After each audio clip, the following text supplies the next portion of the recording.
மசூலிப்பட்டினத்திலிருந்து 110 kilometre தொலைவில் மையம் கொண்டிருக்கிறது மோந்தா புயல்.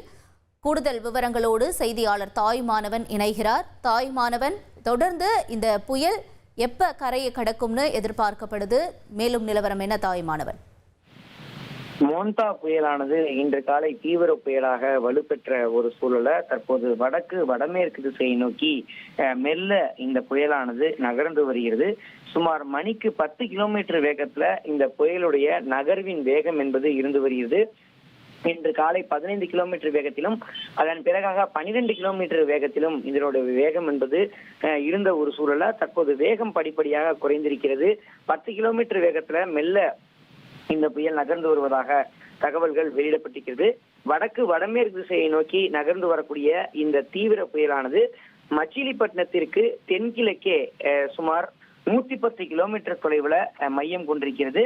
அது மட்டும் அல்லாம காக்கிநாடாவில் இருந்து இந்த புயலானது தென்கிழக்கு திசையில சுமார் 190 கிலோமீட்டர் தொலைவில் மையம் கொண்டிருப்பதாக தகவல்கள் வெளியிடப்பட்டிருக்கிறது. குறிப்பா இன்று மாலை அல்லது இரவு நேரத்துல தீவிர புயலாக ஆந்திர மாநில கடற்கரை பகுதியை நோக்கி மெல்ல நகர்ந்து கரையை கடக்கக்கூடும் என வானிலை ஆய்வு மையத்தின் தரப்புல தகவல் வெளியிடப்பட்டிருக்கிறது. மச்சிலிப்பட்டினம் கலிங்கப்பட்டினத்திற்கு இடையே இந்த புயல் கரையை கடக்கும் என கணிக்கப்பட்டிருக்கிறது. கரையை கடக்கும் போது 90 முதல் 100 கிலோமீட்டர் வேகத்தில் கரையை கடக்கும் என இந்திய வானிலை ஆய்வு மையம் தகவலை வெளியிட்டிருக்கிறது.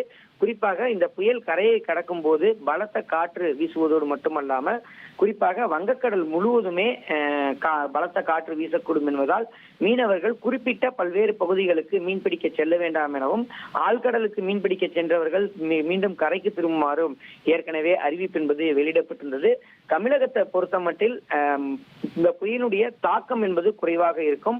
மழைக்கான வாய்ப்பு பெருவாரியாக இருக்கிறது. வடகடலோர மாவட்டங்கள்ல மழைக்கான வாய்ப்பு இருப்பதா வானிலை ஆய்வு மையம் தகவலை வெளியிட்டிருக்கிறாங்க. இன்று மழைக்கு வாய்ப்பு இருப்பதாகவும் நாளை முதல் பரவலாக தமிழகத்துல மழை குறைய தொடங்கும் என தகவல் என்பது வெளியிடப்பட்டிருக்கிறது. இன்று திருவள்ளூருக்கு மிக கனமழைக்கான ஆரஞ்சு நிற எச்சரிக்கை என்பது விடுக்கப்பட்டிருக்கிறது. அதே சமயம் சென்னை உட்பட பல்வேறு மாவட்டங்களுக்கு கனமழை எச்சரிக்கை என்பது விடுக்கப்பட்டிருக்கிறது. தரைக்காற்றினுடைய வேகம் 30 கிலோமீட்டர் வேகத்துல இருக்கக்கூடும் என முதலில் கணிக்கப்பட்டிருந்த ஒரு சூழல்ல சென்னையில தரைக்காற்றினுடைய வேகம் என்பது கணிசமாக குறைவாக இருப்பதாகவே நம்மால் உணர முடிகிறது. தகவல்களுக்கு நன்றி தாய்மானவன்.